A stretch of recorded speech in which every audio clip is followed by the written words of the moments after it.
Pwani Habari ni chaneli yako inayokupa habari moto zilizojiri hapa Pwani na kwingineko. Kaa nasi. Ndugu wanahabari, siku ya tarehe 4 Julai 2026 mkoa wetu wa Kusini Pemba utakuwa mwenyeji wa mchezo wa fainali wa mpira wa miguu CRDB Confederation Cup utakaozikutanisha timu mbili ya Simba Sports Club pamoja na Azam Football Club, zote kutoka Tanzania bara.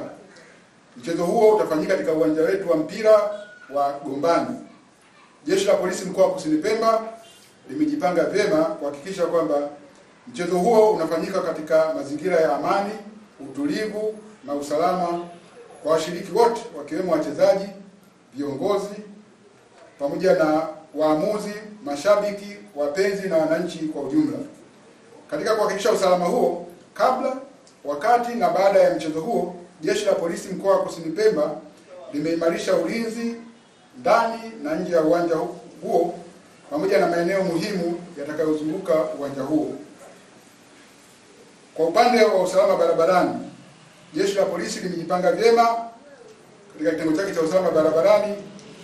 Litafanya doria na ukaguzi maalum.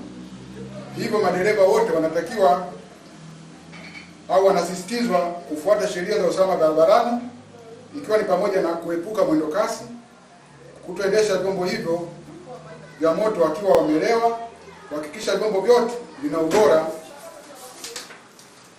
unaokubalika kisheria na kuheshimu alama zote za usalama barabarani.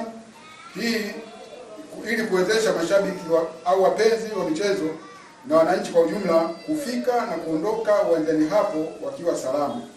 Aidha, tutashirikiana na vyombo vingine vya usalama pamoja na waandaaji wa michezo kuhakikisha kwamba utaratibu wote unazingatiwa.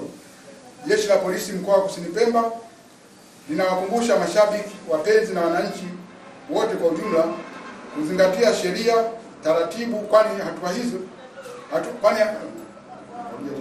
Jeshi la Polisi mkoa wa Kusini Pemba linawakumbusha mashabiki, wapenzi na wananchi kwa ujumla kuzingatia sheria na taratibu, kwani hatua kali zitachukuliwa kwa mtu yeyote atakayekiuka sheria, kufanya vurugu au kuhatarisha usalama wa watu na mali zao.